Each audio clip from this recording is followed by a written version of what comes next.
Monsieur Mayer, vous avez suivi le processus peut-être de l'extérieur? De l'extérieur, mais vous avez souligné que le processus avait été long. Il ne faut pas en étonner, je crois, parce qu'à Genève comme ailleurs, quand on touche aux questions religieuses dans un cadre politique ou légal, on appuie nécessairement aussi sur des points sensibles et on ouvre parfois une boîte de Pandore. Et ça n'est pas pour rien que les processus sont longs. Voyez tout simplement chez nos voisins vaudois la très longue gestation de règlement d'application de la loi sur la reconnaissance des communautés religieuses. Si je lis l'article 3 de la Constitution genevoise, il me semble parfaitement adapté à la réalité genevoise, et c'est vrai qu'à mon sens, on aurait pu s'en contenter. D'autre part, c'est vrai que je comprends aussi la volonté des autorités d'aller plus loin, parce qu'il y a inévitablement des questions d'application qui se posent et qui conduisent à vouloir définir plus précisément le cadre et aussi à s'adapter à de nouvelles réalités dans la société, notamment la présence de nouvelles communautés religieuses. Annie Ramadan vient de mentionner, par exemple, la mise à jour des dispositions existantes sur la contribution religieuse volontaire. Donc, je comprends qu'on ait pu éprouver le besoin de définir un cadre général plus détaillé, en même temps dans l'esprit d'une mise à jour. C'est vrai en même temps que le mieux est parfois l'ennemi du bien. En touchant à cela, on risquait inévitablement d'aller plus loin et les préoccupations qui s'expriment dans les sociétés occidentales par rapport à l'islam, il y a 150 ans c'était le catholicisme à Genève, allaient inévitablement aussi marquer les débats et les résultats. Donc si une loi peut permettre de clarifier et d'éviter des querelles religieuses, pourquoi pas? Si elle en crée de nouvelles, alors si elle crée de nouvelles tensions à côté d'améliorations réelles, peut-être en effet vaut-il mieux remettre certains aspects sur le métier. Oui, allez-y, Monsieur Cohn.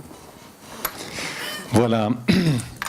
Oui, alors, écoutez, concernant cette nécessité de légiférer ou non, la réponse est oui. Le Conseil d'État et le Grand Conseil, donc les organes démocratiquement désignés, ont tranché. Cette loi a été votée. Et alors, effectivement, il n'y avait pas d'obligation en termes strictement juridiques. En revanche, la nouvelle Constitution, à son alinéa 1, à l'article 3, disait « l'État est laïque ». Et à l'alinéa 3, c'est une introduction nouvelle dans la Constitution, les autorités entretiennent des relations avec les communautés religieuses. Et il est apparu sur le plan politique qu'il paraissait important de définir en quoi consistent ces relations et comment se définissent les communautés religieuses. Ça a été le principal incitatif à construire cette loi, qui effectivement au passage a englobé toute une série d'autres aspects qu'a évoqué tout à l'heure mon collègue Pierre Van Eyck. Et il fallait répondre, alors ensuite, c'est à partir du moment où il était décidé de légiférer, pour aller dans le sens de la Constitution, quelle définition de la laïcité genevoise? Qu'est-ce que la neutralité religieuse? Qu'est-ce qu'une activité cultuelle susceptible d'être interdite sur la voie publique? Quelle relation entretenir avec quelle organisation religieuse et sur quels critères? Donc c'est ça qui a été à l'origine de ce projet de loi. Et le long processus, notamment du point de vue de l'inclusion des acteurs concernés et de la qualité des débats, j'observe que les travaux préliminaires du groupe de travail, ça a été dit, sur la laïcité, dont le rapport a été soumis à la consultation très large des organisations religieuses, y compris d'ailleurs les organisations de l'UOMG, 60 séances de commissions parlementaires, plusieurs dizaines de personnes auditionnées et des organisations auditionnées montrent que le processus démocratique a parfaitement fonctionné. Alors il est exact, M. Ramadan l'a mentionné, c'est juste, je confirme ce qu'a dit M. Ramadan, l'UOMG n'a pas été auditionné en tant que fêtière parce que la mode de travail de la commission qui travaille sur ce projet de loi souhaitait pouvoir auditionner, elle avait le temps pour ça, les organisations, c'est ce que nous avons fait pour toutes les autres communiqués, prises individuellement.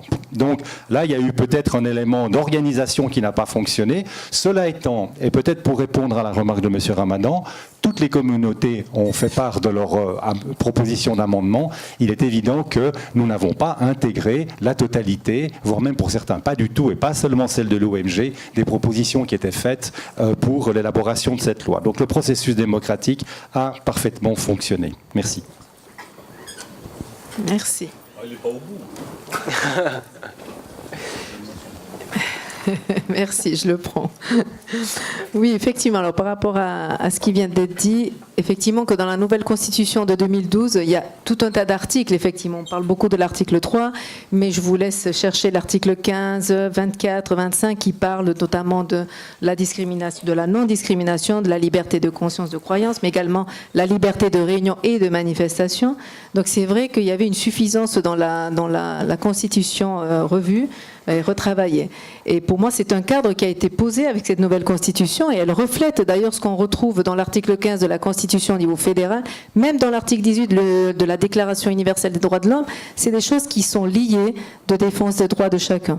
Donc on est en droit de se poser la question, et je me la pose effectivement, quelle était l'intention de M. Pierre Maudet de relancer, il y a plus de 2 ans maintenant, tout ce processus sur cette loi. M. Cohen en a donné un avis que je ne partage pas effectivement, et ils ont amené cette loi devant le Grand Conseil, comme on vous l'a dit, qui a été votée.